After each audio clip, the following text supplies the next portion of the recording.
Awesome. All right, welcome everyone. Where we're going to be diving into the book today is on page 28. 28, first full paragraph. And I'll take the first paragraph. I'll give you the second one because I know I'm going to go on a long tangent on the second one. So I'll give you lots of time for that. I'll give you lots of time so then I can go on a tangent. We're planning them now. My goodness, that's a problem. All righty. So page 28, first paragraph. Here was the terrible dilemma in which our friend found himself when he had the extraordinary experience, which, as we have already told you, made him a free man. And what we're talking about is our gentleman Roland Hazard. And last week we were going through his experience and his experience with his alcoholism. And he threw all the money and all the power and all the resources his way, but he could not stay sober. He goes all the way to Switzerland to hang out with Carl Jung, and they worked intensive. And he had so much self-knowledge about who he was as an alcoholic. He, maybe not as an alcoholic, but he had buckets of self-knowledge. He had learned about himself. He had done buckets of treatment. Buckets, the unit of anything that's going to be measured apparently today. It's all in buckets. I hope you can get them at the convenience store that Terry stopped out front of. I forgot the name of it. It's not a 7-Eleven. It's one we don't have in Canada. But he had all this knowledge about who he was. And he left treatment with that feeling that there is absolutely no way in which I will ever relapse, that feeling that this time is going to be different. And what kicks in for him was the obsession of the mind. He has a thought that takes him back to the first drink. And that is what we have. That's what kicks our butt. That's what takes us back again and again and again. And he had that and he got drunk again. And he goes back to the doctor of this place in desperation and hopelessness. And he's like, buddy, is there not an exception for somebody like me?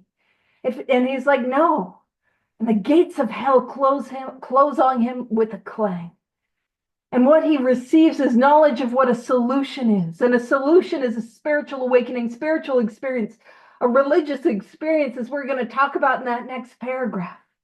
A connection with a power greater than himself. And he's like, oh, well, that's cool. I'll go to church. And he's like, buddy, that's not enough. The odds of this thing happening to you are the odds of you getting struck by lightning. You can't hang out in a church pew, just like I can't hang out in a room of AA or CA or DAA and just expect something to rub off on me. You've got to go out and seek it. And he got involved in a group that was known as the Oxford Group, that had a course of action that was adapted and later became our 12 steps. So the terrible dilemma was the awakening of the hopelessness of his illness. And how we define that is an allergy of the body that once I start, I cannot stop, and an obsession of the mind. A thought that I have when I am as sober as I am today that takes me back again and again and again. And what he did was he took a course of action, and that action for us is the 12 steps. And what that brought about was a spiritual awakening, a spiritual experience. That extraordinary experience, that's what we're talking about. And the result of that is freedom. That's what's on offer, by the way. Not just don't drink and go to meetings. No, freedom, real freedom. And I'm always reminded, I don't know about you, I didn't once sell the power of alcohol short. Not once did I look down the barrel of a crack pipe and think, oh boy, this couldn't help. I didn't once sell the power of that short. And I'm reminded not to sell the power of God short. That's what's on offer, freedom, real freedom. Over to you, Terry. Pew, pew. Pew pew. Um, yeah, I can't like self-will my way into freedom. I've tried it. Just I get like moments of intense relief, which feel like freedom, but being completely free is something that's an effect that's produced by living in the now. Uh, which is what it says. It's just an extraordinary experience. It really is. Um, and if you don't feel free and you feel like, you know what, I can't even like go to Stop and Shop over there and walk by the liquor aisle, and or I can't hang out with my friends because they drink, and Or, I can't go call this person and I can't be that person's friend ever again because they're blah, blah, blah. Um, it, we have a way out of that thought process, uh, which is to say that I hang out with people who drink like dogs. My wife takes prescription drugs, and she has prescriptions that are narcotics in the house, and I look at them and it doesn't faze me. They're just there. Or I could go to a bar. My wife actually works at a bar, and I go to her bar to see her. That's my main focus when I go to these places. But my I could go to this place and people are having a great time spilling shit all over me, whatever. It's happened before. And, and I don't think about drinking. I could literally go to a crack house today. It says we could go to the most sordid spot on earth on such an errand to be helpful. And I can't. I could go to a crack house today, if someone calls me from a crack house, hey, hypothetically speaking, Terry, I need help. I need to get out of here. I'll go and help that person, not think about smoking crack. Like I'm free. And that's an effect that's produced by the steps. That's an effect produced by a relationship with God. And I like this next paragraph. I think it says, "We in our turn," and I don't know why that just popped out of me. In our turn, what does that mean, Paige? If you could help elaborate on that. We in our turn, I guess it was my turn, sought the same escape with all. That's my favorite word in the big book, all. We looked up the definition of all. I forgot it already. I'm pretty sure it means all. The desperation of drowning men. What seemed at first a flimsy reed proved to be the loving and powerful hand of God. And I bet you, I'm gonna put some money on it. I think Paige is gonna go on a tangent with that one. But yeah, I weigh 170, and say I'm in a pond or in a lake and I'm drowning, and I see this flimsy reed, and I'm like, what's that gonna do? I'm up here in my head thinking about it, but I'm drowning at the same time. I'm like, oh, and I see a flimsy reed. I don't think it's gonna help. I don't think that's the key word. I don't think, like I'm not. I'm thinking that this little flimsy reed is not gonna do much, but all of a sudden I grab it because I got nothing else to grab because I'm so damn desperate because I can't stop drinking. My life is crumbling.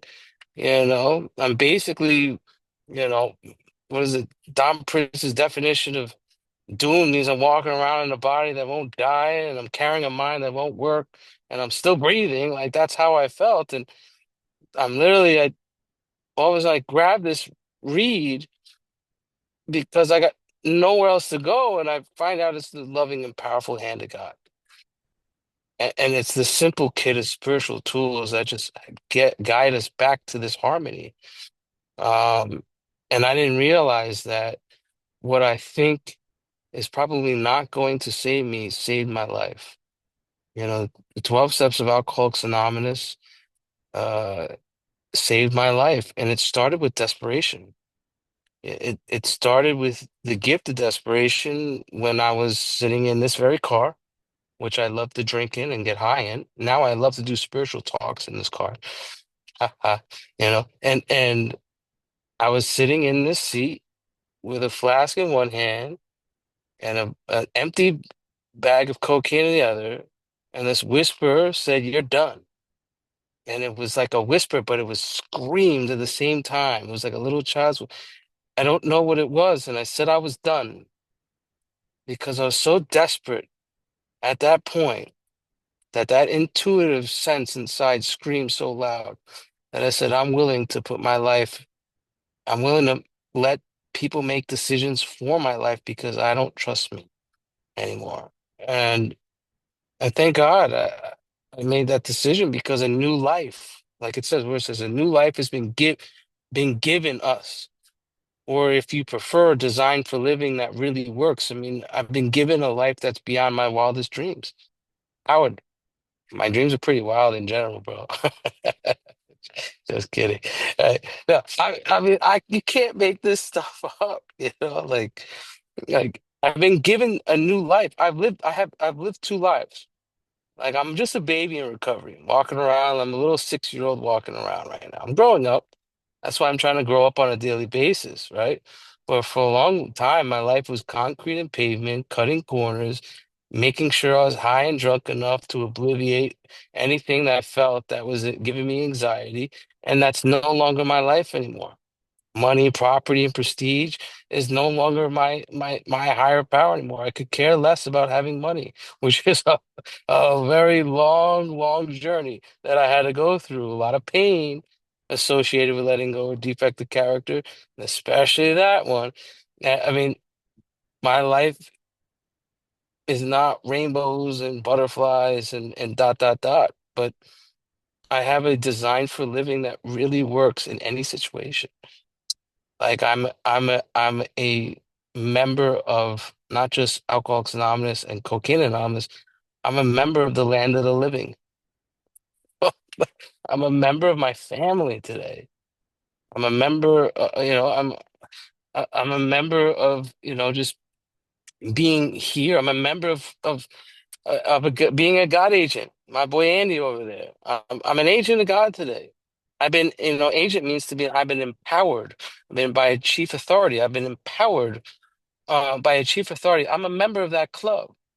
I'm a member of the club within the club, the fourth dimension club, the fellowship of the spirit. I'm a member of living right here, right now.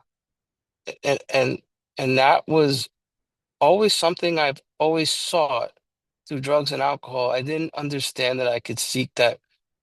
It says sought, it says right there, I sought the same escape. You're gonna see the word sought throughout the big book. So kind of highlight that. I sought that desperation to get sober, and that I sought that desperation to get high. And, and today I'm seeking this relationship with God and his kids today on a day-to-day basis. I, I don't understand that's the life that I've been given today. And it's really awesome. Like I can't, I don't know, like pinch me now, right? I'm still breathing today. Who would ever thought that this guy over here, who had people who saved my voicemails because they didn't think I was going to be alive more than X amount of days, is still breathing and still walking around. Like, if you're new here, like, we got a way out. Like, we have a path to freedom here. We could show you. I'm not going to tell you, I'm going to show you this design for living that works. Like, I'll show you through my experience. And that's why I don't shout this stuff from the rooftops, like I was just at my in-person home group. And my boy, he always likes to call on me. He's like, Terry, you got anything to say? Terry, you got anything to say? And like, of course, I used to shout. I go to AA meetings just to hear myself talk because I love to listen to my voice. N Not anymore. I would much rather listen. I'd much rather be a listener because that's where my journey is right now. But I had the opportunity to say, Terry, raise your damn hand. You have information that could save potentially someone. That's all I heard from God consciousness in that moment where I thought about, how selfish is it of me to sit in a meeting in the corner of the room and cross my arms and not say anything when I've been armed with the facts about myself. When I could just be a living demonstration of this book by explaining my experience with the steps. You know, yeah, I'm going. I went on a tangent there, Paige. We start last week. We did the tangents at the end of the meeting. The week prior to that, we did it at the beginning, and the week prior to that, and we're on a little. We got a little trend here. Now we're doing it in the beginning. All right, cool. Back to you, Paige. Pew pew pew. Pew, pew, pew. You never know when you're going to get a tangent, so make sure you come. Woo! Come for the hopeless dilemma, stay for the tangents. Uh, and you see, we talk about this um, flimsy reed proving to be the loving and powerful hand of God. And I'm sorry, Cameron, you finally come to the big book study, and I'm doing this. I'm going to go on this tangent. You know the tangent I'm going. You know what's up. So before, I don't know about you guys, But before I ever took a drink or a drug in my life, I was thirsty. You see, I don't know about you. I remember what it was like from my earliest memories, and I was thirsty. I didn't know what I was thirsting for. I didn't know what I was after. But I tell you, me in kindergarten, the amount of stress it was trying to learn how to tie my shoes, I could have used a hoot of crack to take the edge off. I could have used a shot of vodka. They weren't giving those out in kindergarten, which seemed unreasonable at the time. But that's what I needed. I came out, I was in vitro. I wasn't even out of the womb yet. I was in vitro restless, irritable discontent. I was thirsty and I needed something. I was spent my whole life and it was like I was in the desert and I was dying of thirst and nothing seemed to work. And what I see is this little stream. A little stream that goes by, a little stream that's alcohol, a little stream that's drugs. And you guys seem to go there and you guys seem to tell me, hey, there's some water there. And I go and wouldn't you know it, I take a sip of that water and it was everything that I was looking for. It was everything that I was looking for my entire life. And I take a sip of that water and it is good. And I start to wade in little by slowly and little by slowly. And I'm drinking and I'm drinking and I need to be drinking. But wouldn't you know it, the longer that I'm in the stream, the more that there is an undercurrent. And the longer that I'm there, the stronger the undercurrent gets. And I start to feel like I'm getting dragged.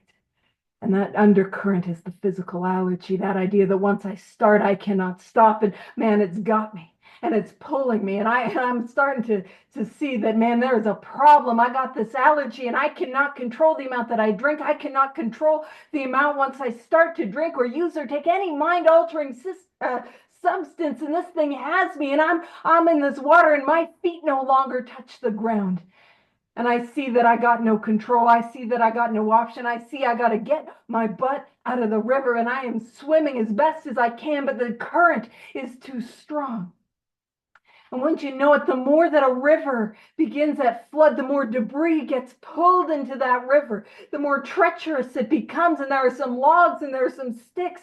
And those are the things that I'm using to try to get my head above water, to breathe and to be okay. And I'm grabbing a hold of them. And those are the things that I'm saying, listen, I'm not going to drink just today. And man, I grab a hold. It's like a chair. I grab a hold of it and it just sinks to the bottom. There's no power there. And I start to grab a hold of some logs, things that look like they should be of some substance, things that look like I should be able to grab a hold of them. And I grab a hold of it and it like I can't get my arms around it. And I slip and I can't pull myself up. And man, that log's taking me under. I don't know about you, but maybe for me, that looks like getting into a relationship, getting out of a relationship, just going to meetings. It looks like those things that I try to stay sober and it's not enough. And I begin to realize the hopelessness of my predicament. There is nothing that I can do to get me out of the river. And what do I see? I see this flimsy reed. I come to rooms like this with people like you, a flimsy reed.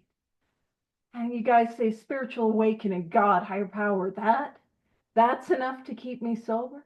That is the stupidest thing I've ever heard. But what's behind me? And I made this reference when I was in London, Ontario. It's Niagara Falls. I'm coming to the end of myself. We're hitting Niagara Falls, baby. Like I don't bounce. Like I'm a splat sort of person. I'm not doing okay over those things. I'm not going to make it. And I just out of pure desperation, what I do is I grab a hold of that flimsy reed. And how do I grab a hold of it? I make a decision to grab it in step 3. I start to reach for it in step 4. I put my hand around it and begin to grasp in step 5. It closes in 6 and 7. And in step 9, as I actively go and make my amends, that flimsy reed, man, it feels like it's going to just pull out of the riverbed and come along with me over the edge of over the edge. And I'm not gonna make it. I'm going over the waterfall. But I grab a hold of it. And as I do, and how I grab a hold of it is the 12 steps. And as I do that, in my hand, this flimsy reed, this stupid idea, it could not possibly help me. It gets absolutely radically transformed into God's hand. God's hand, who grabs a hold of me and pulls me out of the river to safety, where I'm on the riverbed. Now, my responsibility on the riverbed. You see, if I don't continue in 10, 11, and 12, man, I'm back in the drink. You know, I'm going for another dip. I'm gonna get back there. But my responsibility is to be one of those voices on the shore that says, grab a hold. I promise it's worth it. My responsibility to those who are drowning and passing us by is to have my hand out, to be an example of this power. That is what I am asked to do. And it says a new life has been given us, or if you prefer, a design for living that really works. And what I want to emphasize about this is it is not a set it and forget it deal. I don't get taken out of the river so I can be out of the river. What I mean by that is I don't get sober so I can have a good life. And if you do, amazing, that's wonderful. That's not my experience. I can't have a good life if I'm not helping others. I can't experience what's on offer if I am not giving this away and finding people, finding them, because they're drowning. When you're drowning, you don't have discernment. Actually, lifeguards talk about how dangerous it is when somebody is drowning, because they're not using their rational brain. They're grasping for anything, and they're going to take you under.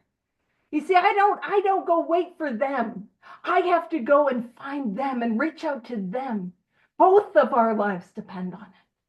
And you see, I don't get sober so I get sober. I get sober so I can help others. And if you're new and that sounds like that sucks, that's fair enough.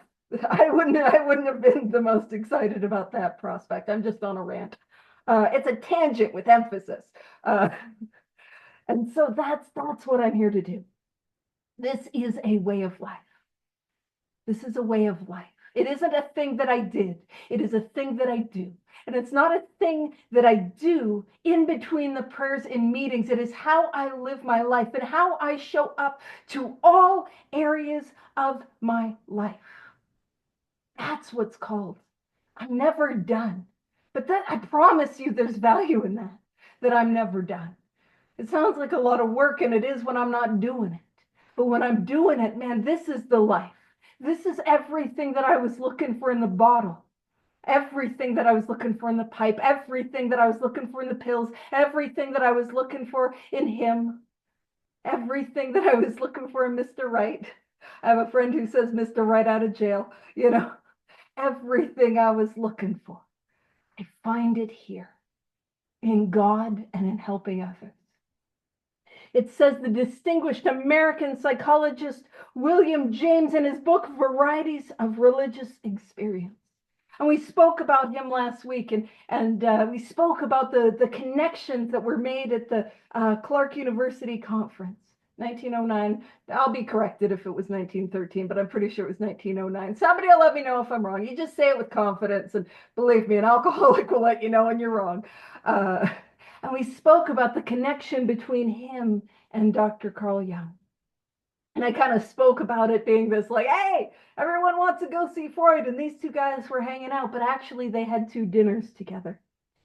And I have a real love for the book Varieties of Religious Experience, which should be a giant red flag for everyone here in the Big Book Study. That is not like it's not known for being a delightful read. And it was actually a series of lectures that were given at the University of Edinburgh. But part of why I love the book so much is, one, I'm a giant weirdo, but we already knew that. Terry's caught me bird watching. He'll tell you the story. Me sitting in the parking lot in Toronto, essentially. I think we were in Scarborough. And I'm just sitting there. I'm like, oh, just watching birds with my binoculars in a parking lot of a hotel. Hotels, better than average bird watching. I mean, you're not going to get the variety, but you'll get the quantity. Anywho, sorry, you didn't need bird watching tips. Focus. In Varieties of Religious Experience, William James takes a very intellectual and scientific approach to these things called religious experiences, spiritual awakenings, spiritual experiences. And he studies them. And here's the thing, he's looking at the big bangs. He's like, listen, if I'm going to study this thing now, I tell you I'm paraphrasing, but I might as well just tell you I'm quoting it because most people are not going to like try to read through it, and that's the thing that'll get me to read it. But what he was saying is like, listen, if I'm going to study this thing, I'm not interested in like little mellow awakenings. I want to study the good ones. I want to study the big ones. I want to study the people that started movements, these powerful spiritual awakenings. And in it, he goes and he approaches it from an incredibly intellectual view, the study of these experiences, and he describes them. Actually, I'll read a description of what a spiritual awakening, spiritual experience, or religious experience is.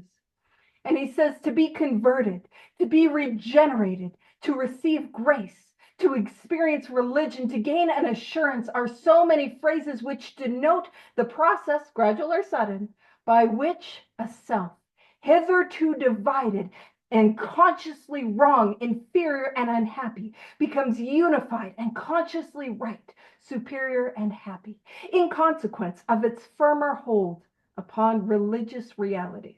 So, easy breezy reading. You just want to sit back on the beach and like, oh, tell me more. And what he's saying is the person, he talks about that divided self, that feeling of disunification, that feeling of emptiness, that feeling of loneliness, that feeling of a conscious sense of separation. I'm using my words, not his, becomes whole.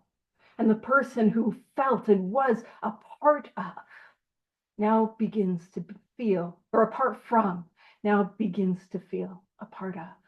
It's an experience. Are you saying that's why it's impossible to read? No, it's light, easy, breezy. It's great. Oh, and if you want the juicy stuff, I think it's Saintliness Part 2. That's my if you just want to gross yourself out, Saintliness Part 2. And I remember we were doing this at one of the Monday ones, I think, because Rob was there, and hey Rob. And we were talking about it, and I think it's a conversion. Um, yeah, Emily enjoyed reading it. So warning for Emily too. You might catch her bird watching. Who knows? But there's the conversion is a chapter, I believe, and there's two chapters on saintliness, and it's just yeah, it's part of why I fell in love with it. I love listening to it in the airport because I'm fun at parties. Yeah, yeah. I break out the bird watching. I break out the original manuscript at David's house. We're a lot of fun. But part of why I loved it is it connected some dots that were foreign, not foreign to me, but like it just, when the penny drops and things finally make sense. And so I would hear people be like, meditation didn't mean meditation in the 1930s. And that is true if all I do is look it up in the dictionary. But there was a variety of meditative practices. Now, he's not really talking about meditation and varieties of religious experience, but he points to people who had meditative practices. He points to St. Teresa of Avila. He points to St. Francis de Sales. He points to the Quietism movement. He points to Quakers. He talks about, there's no way he didn't talk about John Wesley. I can't remember, but I feel like that's accurate. Read it and prove me wrong. That's how you get people to read these books and be like, it's totally in there. Genuinely, you know what got me to read Varieties of Religious Experience? I was in a meeting and somebody said educational variety isn't in there. And I'm like, oh, I gotta find that out. It's not in there. So, and so it was just the penny dropped for me. And when a book kind of comes alive for you.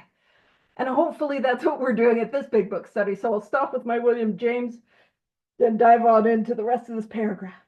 So what he's saying is it's a study of a variety of different types of experiences. And in it, it indicates a multitude of ways in which men have discovered God, a multitude of ways in which these experiences have been brought about. And it says we have no desire to convince anyone that there is only one way by which faith can be acquired. And so what's important about that is we're pointing to that total freedom as a starting place that we talk about in step 2.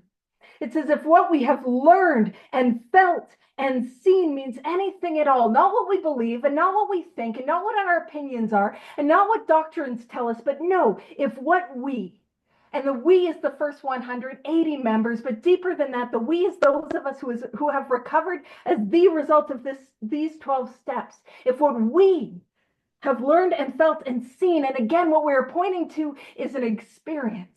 And one of the descriptions of a spiritual experience, as described by William James, is that it is ineffable. Ineffable means to be experienced, to be understood. I can't intellectual my way to a spiritual awakening. I cannot think my way through the 12 steps. I have to take the actions. And this is the experience. So if what we've experienced means anything at all, it means that all of us, even you, all of us, even you, whatever our race, creed, or color. And I'm going to point out this was a book written in the 1930s, published in 39. All of us, regardless of our race, our creed, our color, are the children of a living creator with whom we may form a relationship upon simple and understandable terms. As soon as we are willing and honest enough to try, what is asked of me is to try.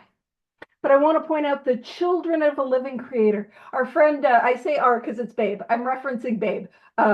He talks a lot about how God doesn't have grandkids. God's only got kids. And it's important for me to remember that I will never look in the eyes of someone God does not love. Does that maybe change how I show up to the world? I don't mean like this. I'm not looking. I don't mean like that. But does that not change how I show up? I will never look in the eyes of somebody that God does not love. And it's that living creator, a present tense God, a power that is in the here and now. And we may form a relationship, and I'm big on a relationship with this thing because I have got to build it and sustain it and maintain it and grow it and deepen it like I would any other relationship. And one of the most important words in that sentence is try. I have to be willing and honest enough to try. If I take one movement towards this power, my experiences, this power comes flooding in. But I've got to make the effort. I've got to try. And then it says, those having religious affiliations will find here nothing disturbing to their beliefs or ceremonies. There's no friction among us over such matters. And I am somebody, you don't have to be like this, but I like spiritually seeking. I read a lot of religious and spiritual literature. I seek from a variety of faith traditions. You don't have to. I'm just really weird, as y'all know. But there's something that I found. And if it is true, it is true. If it is truth, it transcends time, it transcends language, it transcends culture. If it is true, it is true. And what we have found here in the rooms of 12 step is deep truth. The fact that there is nothing disturbing to anyone's beliefs or ceremonies. There's no friction. We have found truth. Over to you, Terry. Sorry, I went on longer than I thought I would. Pew pew. Oh, I was really enjoying that. Didn't want you to stop, actually. Uh, I do want to invite you to a party one day. Bust out the William Varieties of Religious Experience book. That'd be awesome. Uh, yeah, I mean, I think my favorite line in the big book is if what we've learned and felt, seen means anything at all, that line. Um, if what I've learned, felt, and seen means anything at all, is that every single person in my life or around the world are all children of a living God. And that tells me two things, that God is alive and that we are children of God, meaning, and what's the main function of a child is to play, and like I think I sent a photo of Phoenix to Kathy and Howard yesterday, like he was playing around in the towel, and I was messing around with him and I became I I I was playing with, another child of God, I don't know. I don't know. Yeah, I don't know why that came up, but you said so much on that. I'll just go to the next paragraph. We think it is no concern of ours what religious bodies our members identify themselves with as individuals. This should be entirely a personal affair, which each one decides for himself in the light of past associations or his present choice. Not all of us join religious bodies, but most of us favor such memberships. So you kind of notice that they're encouraging religious memberships after you go through the 12 steps of Alcoholics Anonymous. That's what they're kind of implying. We don't, I was my sponsor when the one who I worked with, Mark Houston, sponsee, he mentioned, he's like, Terry, whenever I work with someone, they're not allowed to go to church until they get to the third step. I got to, I always asked them why, and he said, "Don't ask me why questions." I was like, "Okay." It's like I got that from him, but I'll kind of get it out of him maybe one of these days. He's speaking at my home group was it April? Yeah, April 5th. His name's Mike D from California. So um, but I mean, my past associations, and Howard, you're not alone. I had a handicap as well. My mother was Jewish. That made me Jewish. Yeah. Even with a super French name, right? But my parents they're pure atheists, right? They're straight up atheists, right? And they celebrated Christmas and Hanukkah, so I loved it. I love growing up like that. That was my past association with religious bodies, right? I didn't believe in any religion, any God. I did go to church when I was a kid because my friends went to church. But I always never felt like truly connected to these places. And when I was told, be quick to see where religious people are right, it doesn't say be quick to see that they're right, but where they're right, I started to venture off. And what I've found is that I'm a pantheist. That's what it's called, I guess. I basically I believe in everything. That's my personal affair. You don't have to adopt it or not. I believe that all religions, or every single type, believe in the same power, but just a different name. I think Mark Houston would say it's not the name of the power, it's the power behind the name, right? And I'll be at church praying to the God of my own understanding, and I would have an effect. I would feel something, at these places, you know, and and it's just such an open-minded thing that it's bringing me. I don't have like any like friction among anyone. My wife is a born again Christian, and when I start talking about believing in everything, she's like, "Oh, you're just a Jew." That's what she said to me. Like, you don't believe in this. Like, she'd get upset and angry. And I backed off slowly. And I'm like, can you explain? Because I don't know any of the history of the church or Judaism or the Bible. She's really good at explaining it. I'm not so good at living it sometimes, but she's really good at explaining the history. And I ask her about it because I'm interested in this stuff.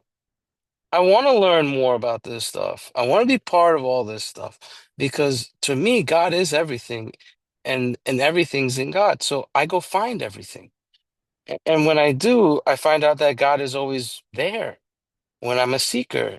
So that that's just been my experience. I have not connected to a personal church or a religious body.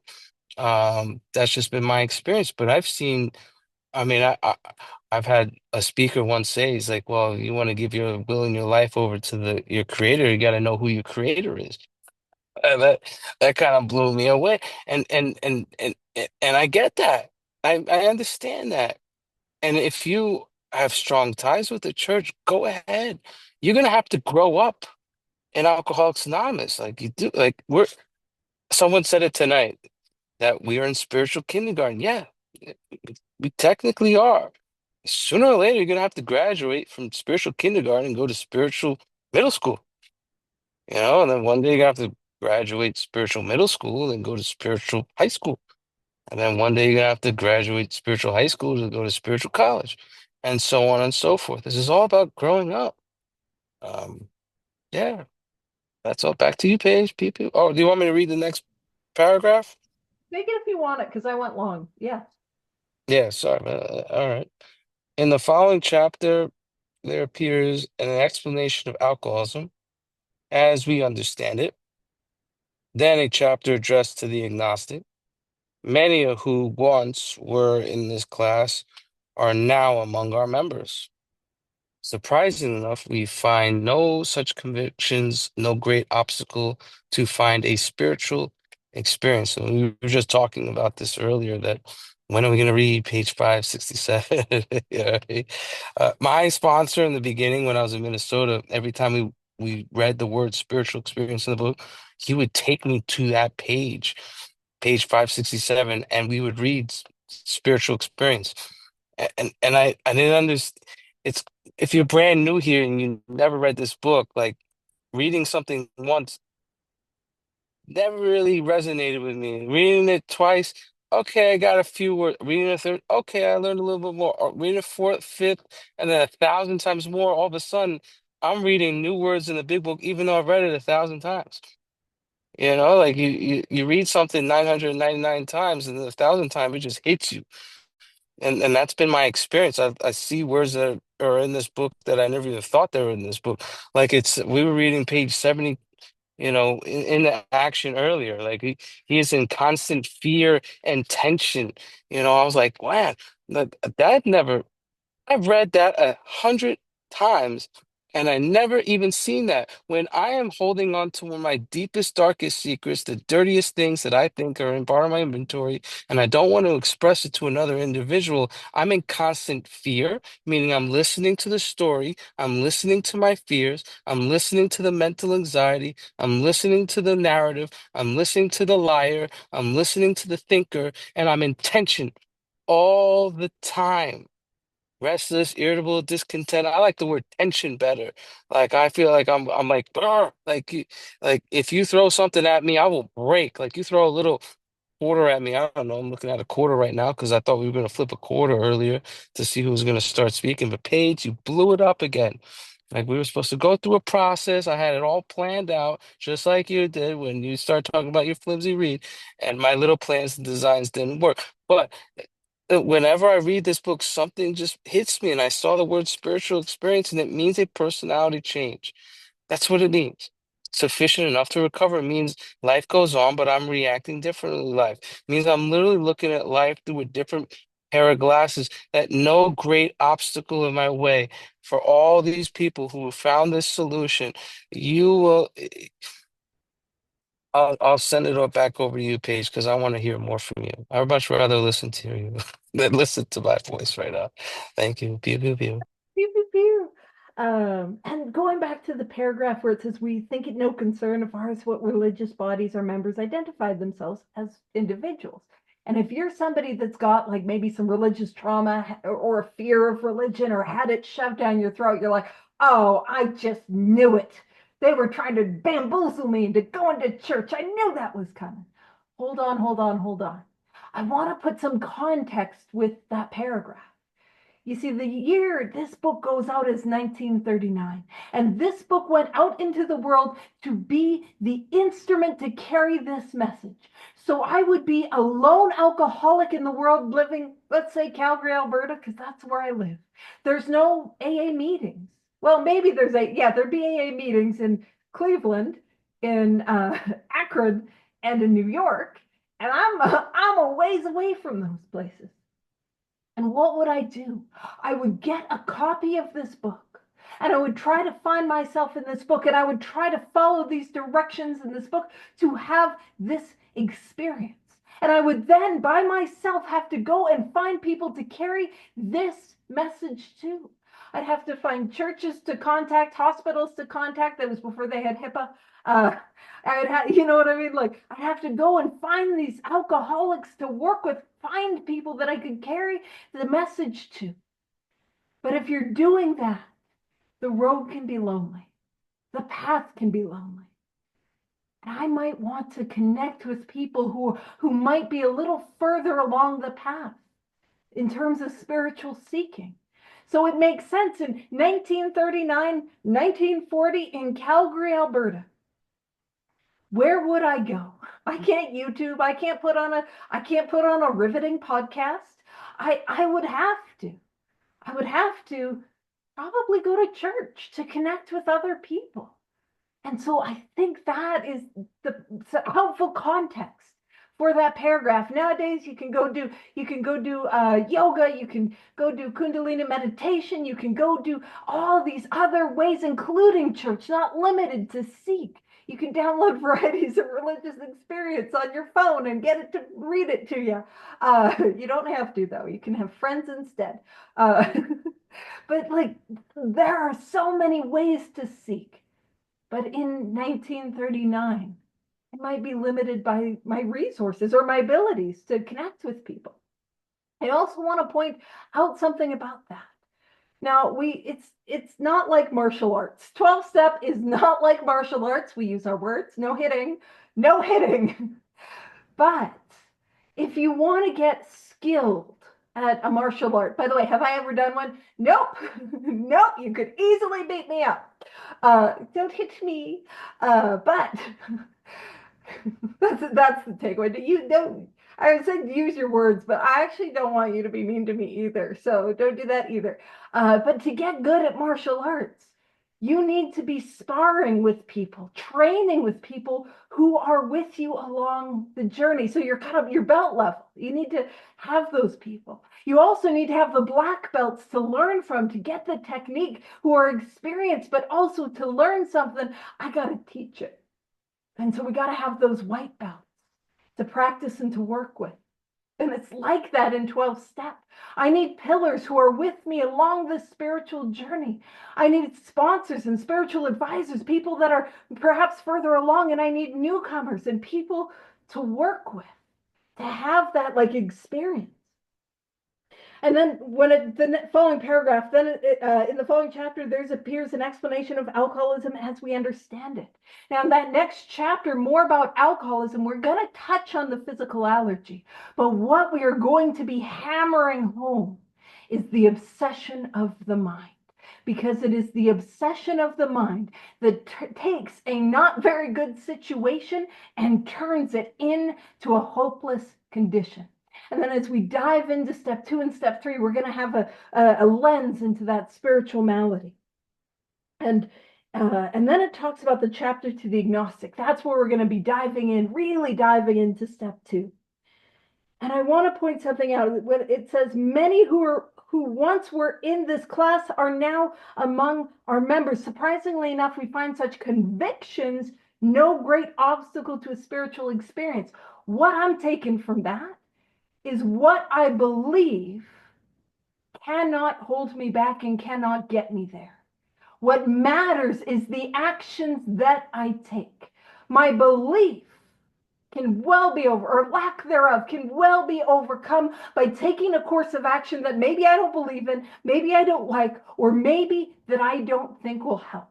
So if you're here today and you're like, I don't know about any of this, I don't know about all of this, I'm terrified of step 4 because I'm really terrified of step 5. I'm terrified of step 9. I don't like the idea of prayer and meditation. I don't want to do it. But if I do it anyways, a change will come over me. A change will happen. What I believe won't get me there. But if I take action regardless of my belief, it can't hold me back. I just need to continue to take the action. So it goes on to say, and so actually before that, no great obstacle to a spiritual experience. What that belief, struggling with belief, struggling with conception, struggling, not an obstacle. We don't have many obstacles to a spiritual awakening. In my experience, the only obstacle is not doing it. Whatever reason we have for not doing it, the only real obstacle is inaction. Yeah, I was going to say, or like, getting complacent, but that's just inaction. What gets me well is action.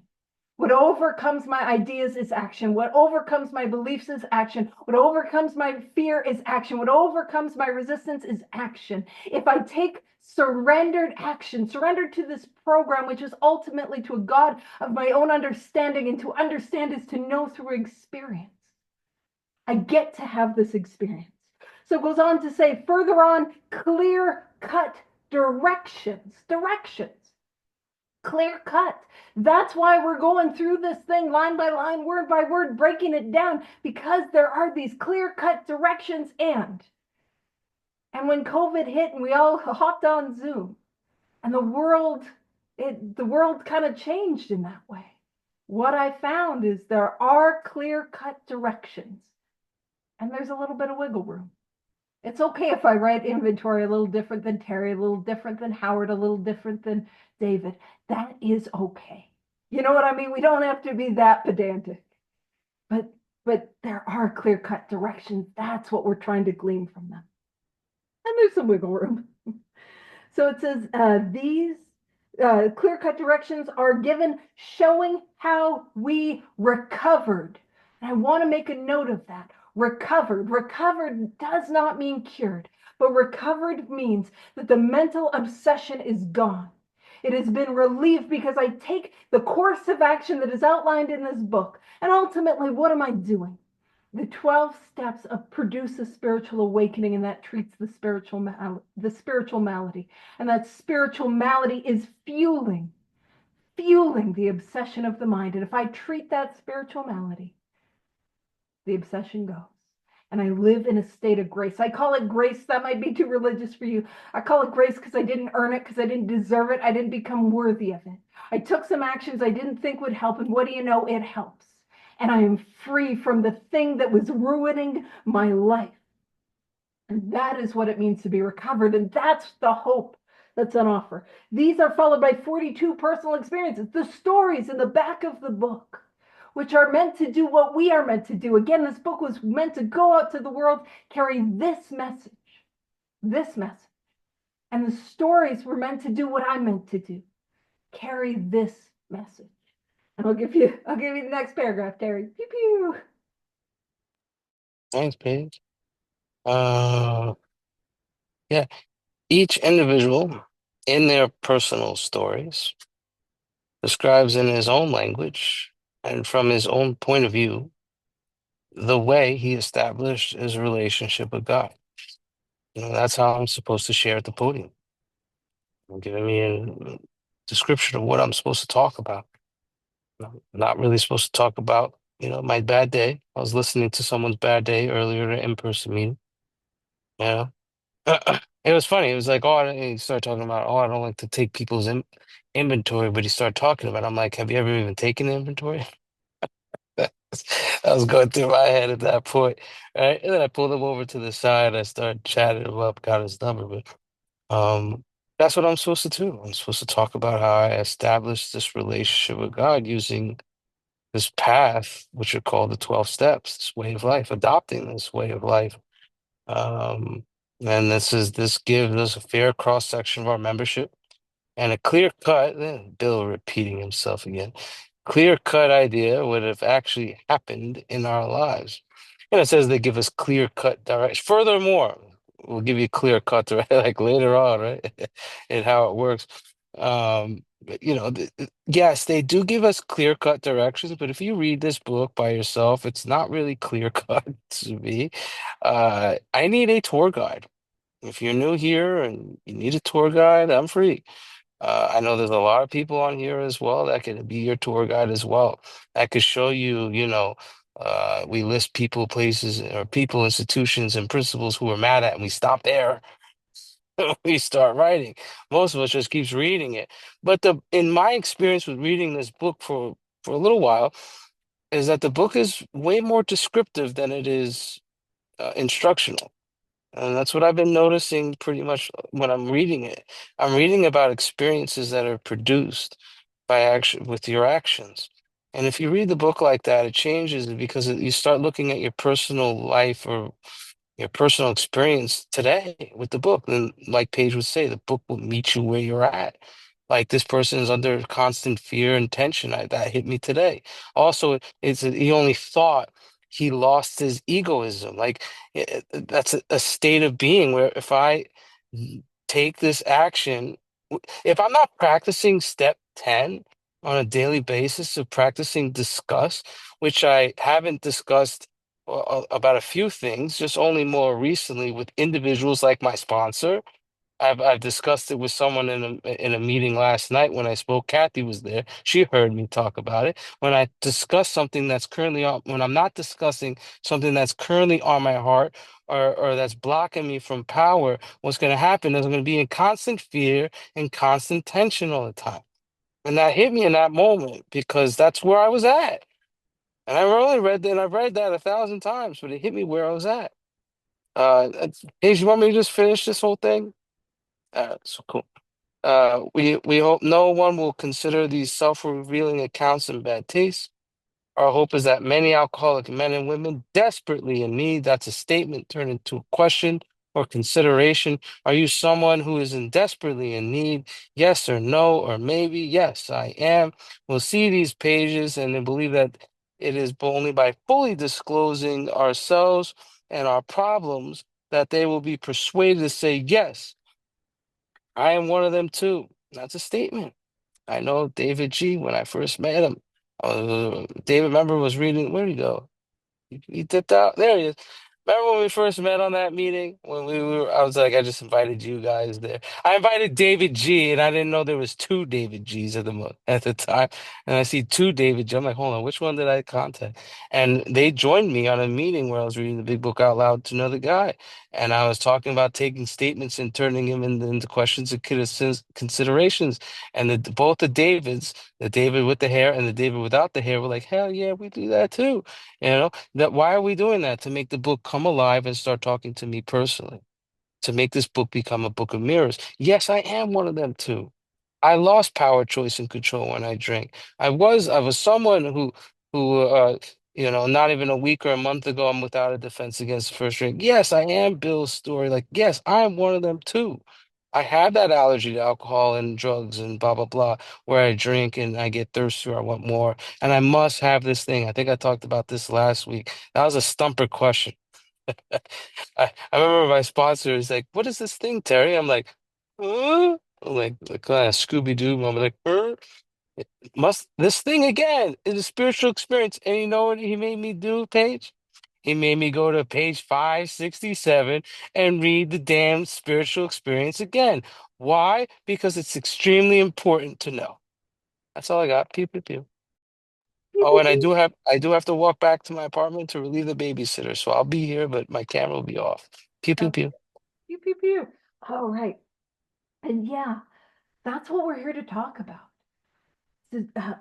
Talking from our own language and our own point of view, the way we established a relationship with God. That's what we're talking about.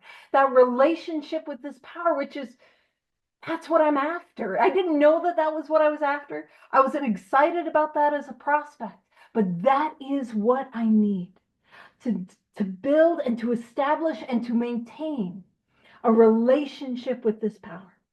And when it talks about a clear cut idea of what has actually happened in their lives, what are we talking about? This is not a theory. I'm not telling you. My job isn't to show up on the virtual podium and tell you about my theories or my beliefs or my ideas about this power or my theories or beliefs or ideas about this experience.